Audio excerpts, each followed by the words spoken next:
Hey friends, 5 ways to use the chat feature to make connection easy. And they are, in short, how to create really cool unofficial starts using the chat, how to invite people to talk while you're talking, how to avoid groupthink altogether, a cool little complete the sentence technique, and number 5, how to debrief any sort of connection or experience or conversation that you've had, especially if it's happening in breakout sessions on Zoom. So here we go to the very beginning. And this is just kind of a snapshot of what Will and I do when we run virtual connection labs within organizations or schools. And so the unofficial start, one of the coolest ideas is this idea came from Mark Collard, who created playmeo.com in Australia, well, all over the world. It's the world's largest group database on, anyway, largest online database on group games and experiences to create connection and engagement. And so for us, you can choose what question you want, but you can see it right here, this idea of something that starts 5 minutes before the official start of your meeting and goes 5 minutes after the official start. So if your meeting starts at 9 a.m., it goes from 8:55 to 9:05. And that allows for commute from the kitchen to the office or Wi-Fi to get set up or things like that.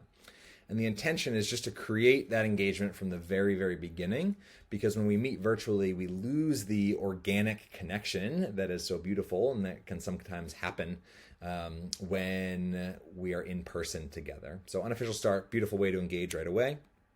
Second one, before or as I actually go to officially start a meeting or a session with somebody or a workshop or a session in a conference, I'm inviting people, I'm setting the tone and the culture that the chat right here is to be used for them to sort out their own questions, problems, etc. And so unlike in person when we typically meet, if I was leading a workshop with 60 people, it would maybe be a little bit rude if there was 10 side conversations happening. But in Zoom, when we're meeting online, I invite it, right? Because people's brains are moving so fast, the group can have a conversation in a way that serves them and isn't super distracting, serves them and allows the collective genius and people to answer each other's questions, especially around tech questions. So I'll often say, and just set the tone in the culture to say, hey, the intention here is to, I'm not going to look at the chat. The intention is for you to use the chat for your own purposes. I'm going to focus on facilitating a really great experience for you, and I'll leave the chat facilitation up to you. So that's one bit. Again, this is all coming from the Virtual Connection Lab. So that unofficial start, talk while I'm talking, avoiding groupthink. This is a really, really nice way to say, for example, you needed as a company or school, you needed to make a decision, you needed to move forward on something. In person, gaining consensus sometimes takes hours. In Zoom, especially with something simple, it can happen very quickly. So for example, if I wanted a group of 100 people to decide or vote chocolate or vanilla, I would invite them to type their vote into the chat, right? But not press enter, not send until I say go. And so on the count of 3, 1, 2, 3, you answer yours and you get to see everybody's vote right away that isn't influenced by other people's votes. So this is really, really great for thinking about a brainstorm or any idea generative session.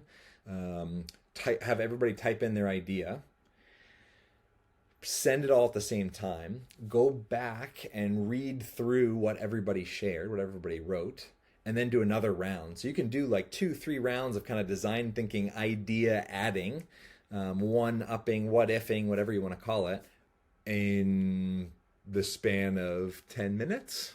This would take a half day if we were in person together, potentially. That's one, or 3.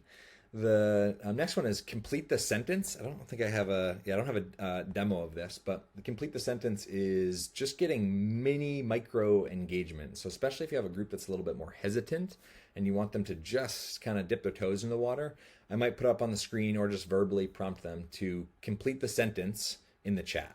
So right now I'm thinking about blank, right? Could even be a question. New version of We Connect cards that we're creating. So how do you feel about blank? they can fill in that question with what they're curious about and then spark conversations off of that. So complete the sentence, really nice to just collect a bunch of feedback. You could use it as a ending takeaway as well. The next bit is kind of a tag on to something that most of you are familiar that me and Will like doing quite a bit, which is this idea of creating connection before content. And so say you split people off, they were answering the question, what is one thing life is teaching you right now? Which is a pretty intense question to kick off with, but they're answering that question in breakout groups on Zoom.